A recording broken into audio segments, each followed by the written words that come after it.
Dear Patriots, before the news starts, please subscribe to our patriotic channel by clicking the subscribe button. Give us a thumbs up to this video. Don't forget to leave your opinion below in the comments section. Share the news on Facebook and Twitter so your friends see it. Thank you. Treasury Secretary Mnuchin receives mysterious package as Christmas present. Inside is something disgusting. U.S. Treasury Secretary Mnuchin received a mysterious package outside his home in Bel-Air, California, along with a Christmas card that criticized the Republican tax cuts. The LAPD took the package and X-rayed it. Then the LAPD bomb squad opened it. Inside the box was manure. There was nothing other than insulting comments. There was nothing dangerous in the box, no controlled substances. No threats were made, said LAPD Officer Ray Barron. However, the man who sent the box spoke out. It turned out to be LA psychologist Robby Strong. Strong tried to make sending poop to a congressman into a strong political statement. It was act of political theater, claimed Strong. He also called it a prank. The thing I live by is a rule of transparency, and I was exercising my First Amendment rights, said Strong. A few years ago, when a Supreme Court ruling said that corporations are persons and money equals free speech, that is so absurd, and my rule of thumb is now that if corporations are free speech, then so is horses tea, said Strong. He also said that Republicans have done nothing for the American worker. Strong posted photos of the package, where some of the letter was visible. Mrs. Mnuchin and Trump, we're returning the gift of the Christmas tax bill. It's Bull's tea. Warmest wishes, the American people. P.S. Donald for me, it said.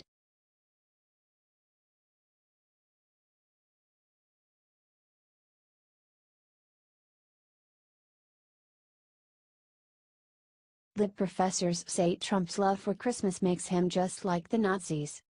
Now that Republican President Donald Trump has called out liberals for fighting a war on Christmas, they have had to rethink their strategy. Now some clever leftists in the press are attacking Christmas differently by saying that Trump fighting against this war on Christmas is somehow proof that he is a white supremacist. Newsweek magazine, which bent over backwards to praise Democrat Barack Obama during his presidency, has hit a new all-time low by publishing an article where writer Christina Maza asked left-wing professors who are supposedly experts about what they think of Trump supporting Christmas. Maza set them up by alleging that Trump promoting Christmas coexists with re-emerging white identity politics. Said Professor Richard King of Washington State University about Trump's pro-Christmas stance, I see such invocations of Christmas as a kind of cipher, what some would call a dog whistle. It does not appear to be intolerant or extreme, but to attentive audiences it speaks volumes about identity and belonging, who and what are fully American. Georgia State University professor Joe Perry went even further, claiming that Trump promoting Christmas is just like Adolf Hitler's strategy to intimidate Jews. He said, the far-right's engagement in the war on Christmas explicitly posits that there is one single true or correct Christmas.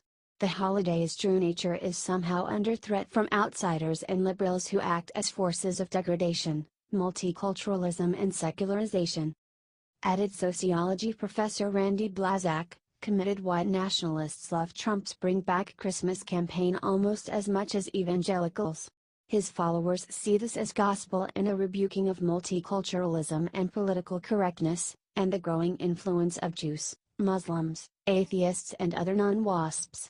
Do you think these professors' point of view is crazy?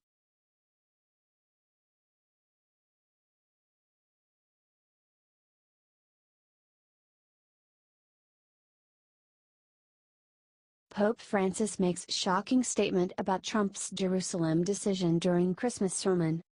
President Trump fulfilled his campaign promise when he made his declaration about Israel.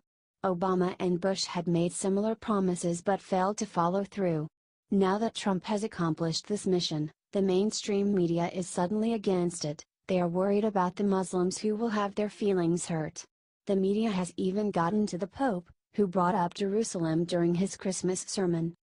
We see Jesus in the children of the Middle East who continued to suffer because of growing tensions between Israelis and Palestinians. On this festive day, "Let us ask the Lord for peace for Jerusalem and for all the Holy Land," said Pope Francis. "Let us pray that the will to resume dialogue may prevail between the parties and that a negotiated solution can finally be reached, one that would allow the peaceful coexistence of two states within mutually agreed and internationally recognized borders," said Francis. Wow! May the Lord also sustain the efforts of all those in the international community inspired by goodwill to help that afflicted land to find, despite grave obstacles, the harmony, justice and security that it has long awaited, he said. "We see Jesus in the faces of Syrian children still marked by the war that, in these years, has caused such bloodshed in that country. May beloved Syria at last recover respect for the dignity of every person through a shared commitment to rebuild the fabric of society, without regard for ethnic and religious membership," said Pope Francis.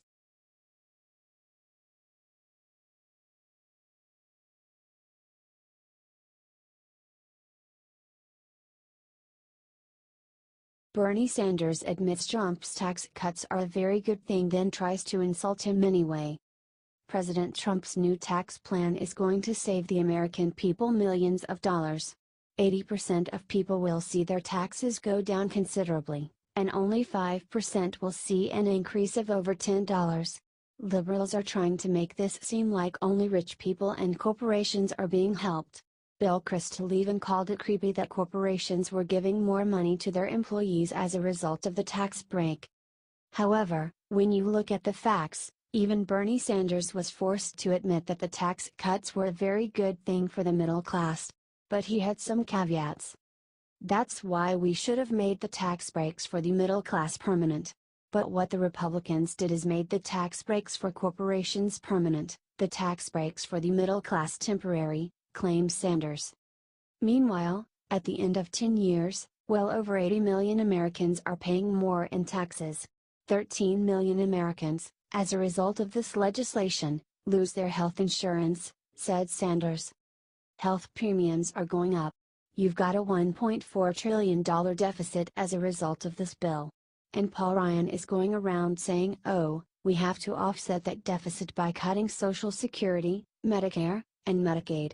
To answer your question, should we have focused on the needs of the middle class? We should have, said Sanders.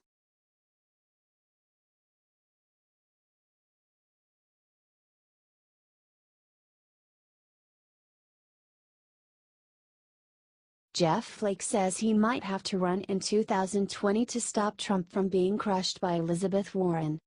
In an interview on ABC's This Week, Senator Jeff Flake said that he was considering running against Trump in 2020, because if he doesn't then Trump will lose to Elizabeth Warren.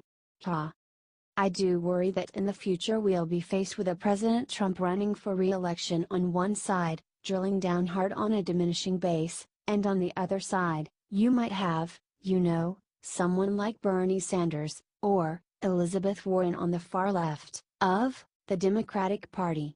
That leaves a huge swath of voters in the middle that are maybe looking for something else, said Flake.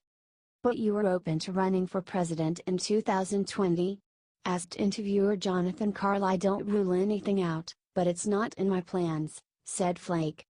Like I said, I haven't thought that deeply about it.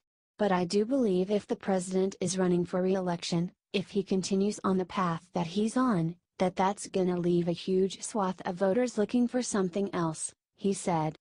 When you look at some of the audiences cheering for Republicans sometimes, you look out there and you say, those are the spasms of a dying party. When you look at the lack of diversity sometimes, and it depends on where you are, obviously, but by and large, we're appealing to older white men, and there are just a limited number of them, and anger and resentment are not a governing philosophy, says Jeff Flake. Is Jeff Flake totally delusional?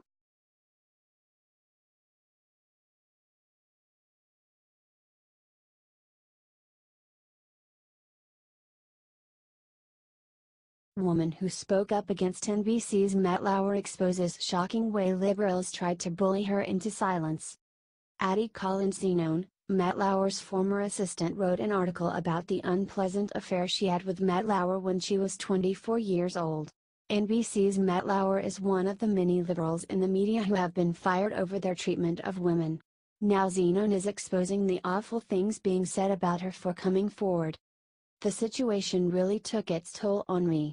I changed physically. I changed emotionally. Fear crept into my life. I became unsure of myself. Any confidence I had was gone. For him, it was a conquest, said Zenon. I was under his spell. It was all-consuming. I couldn't focus. I couldn't concentrate. Every time I turned on the TV, because I anchored the local news in the morning, there was his face. And he was acting all jolly and happy. And here am I, carrying the weight of what had happened and fending off the national press. I didn't want to start my career being known one of Matt Lauer's girls, she said. I understand that people are going to paint me as a home wrecker, as a slut, and a whore, and those are things I have been called. It was suggested yesterday to me that please go get hit by a bus, said Zenon. My family is shattered by this. They are afraid for me. This all trickles down to a lot of people that are affected, so having these conversations is really important, but also there's a lot of shame attached to what I did, she said.